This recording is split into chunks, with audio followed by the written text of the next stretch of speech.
Como fazer um pão de frios extremamente fácil e delicioso? Se você for como eu e tem dificuldades de fazer pães, tenta essa receita porque é impossível de errar. Em uma bacia grande, adicione 50 gramas de açúcar cristal, que é mais ou menos 2 colheres de sopa bem cheia, 5 gramas de fermento biológico seco, que é meio pacotinho, e 1 colher de chá de sal. Misture um pouco os ingredientes para distribuir bem o fermento antes de adicionar a parte líquida, que é 1 ovo, 1/4 de xícara de óleo, 1/4 de xícara de água morna e 3/4 de xícara de leite morno. Não pode estar muito quente porque queima o fermento. Agora bata todos os ingredientes para dissolver bem os sólidos e quebrar totalmente o ovo. Um fouet é o melhor utensílio para isso, mas um garfo já resolve. Usar a batedeira para essa receita é um pouco de exagero, deixa ela guardada lá. Após dissolver tudo em um líquido homogêneo, comece a adicionar em etapas 500 gramas de farinha de trigo. Adicione uma parte e misture com o fouet. Na segunda etapa de farinha, a massa já seca o suficiente e é possível começar a sovar sem que grude muito nas mãos. Então, força nesses dedos aí. Mas nem tanto, porque a massa é leve. Sove até incorporar toda a farinha e, se ficar mais fácil, tire da bacia e trabalhe com ela sobre a bancada.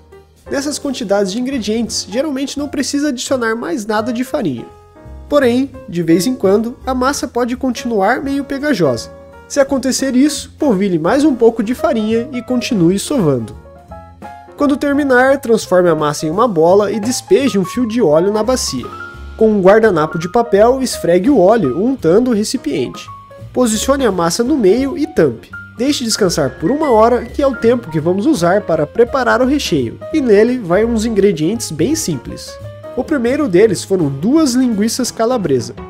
Comece cortando em rodelas. Se quiser, pode remover a capa da calabresa. Eu não tirei, mas eu sei que tem gente que não gosta da textura. Talvez você também tenha ouvido que faz mal deixar. No entanto, pode ficar tranquilo que é comestível. Depois de cortar, comece amassando com um garfo até transformar tudo em uma consistência de carne moída. Essa parte pode demorar um pouco e cansa os dedos. Talvez colocar no processador seja mais tranquilo. Só não bate por muito tempo para não virar um patê. Despeje tudo em uma frigideira e vamos para o segundo ingrediente, que é uma cebola grande. Descasque e remova junto a primeira camada da cebola, caso ela esteja danificada. Agora é só cortar no meio, no sentido da raiz, e picar em cubos. Não precisa picar muito, pois senão a cebola some durante o tempo na frigideira, e é legal preservar um pouco da sua textura no pão de frios final. Junte a cebola na frigideira e, se quiser, adicione alguns temperos, mas faça com cuidado. Carnes embutidas geralmente já são bem temperadas e não precisam de muita coisa. Eu só adicionei um pouco de orégano para dar uma cara de pizza. Leve a frigideira para um fogo alto e refogue os ingredientes até reduzir bastante. Não precisa adicionar óleo, tem gordura o suficiente na calabresa para fritar tudo. E também não precisa ficar mexendo constantemente, especialmente se tiver bastante ingrediente na panela. Só presta atenção para não queimar, principalmente no final da fritura. É difícil estabelecer um ponto para encerrar essa fritura, vai depender do quão crua você gosta da cebola. Lembrando que depois de algum tempo ela começa a caramelizar e deixa um gosto bem interessante. A minha fritura com essa quantidade de ingredientes levou mais ou menos 15 minutos. Depois do descanso da massa e com o recheio pronto, é só montar os pães. Divida a massa ao meio e inicialmente comece a abrir com as mãos até formar um retângulo o mais uniforme possível. O tamanho da massa vai depender da forma que tem na sua cozinha. Eu estou usando aquela forma de pão retangular normal. Quando formar um retângulo, abra a massa com um rolo de macarrão até atingir mais ou menos 1 cm de espessura, sempre preservando o máximo possível um formato retangular. Agora pode começar a rechear. Distribua o recheio fazendo uma camada grossa e deixando pelo menos 1 cm livre de massa nas bordas. Isso vai fazer ficar mais fácil de enrolar o pão depois.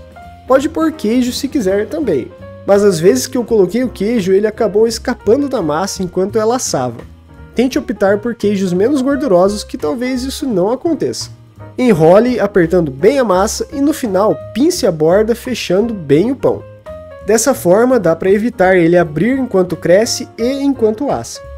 Escolha sua forma e unte da mesma maneira da bacia, despejando um fio de óleo e esfregando com um guardanapo de papel. Passe até o topo da forma, pois o pão cresce bastante. Pronto! Agora é só cobrir os pães com um pano de prato e deixar a massa crescer até pelo menos dobrar de tamanho. Esse tempo vai depender da temperatura que está na sua cozinha. Se estiver quente, o pão cresce mais rápido. Para mim, levou 2 horas. Com a massa já crescida, adulta e capaz de tomar suas próprias decisões, leve ela a um forno pré-aquecido a 200 graus e deixe assar por meia hora ou até dourar bem o topo. Esse tempo pode variar de forno para forno. Ao tirar do forno, pincele um pouco de manteiga ou leite para deixar a casquinha mais suave e macia. E para desenformar é muito fácil, é só virar a forma. Se grudar um pouco, use uma espátula maleável e faça movimentos leves que a massa já sai. Tudo que é recheado dá uma curiosidade grande para saber como é que ficou.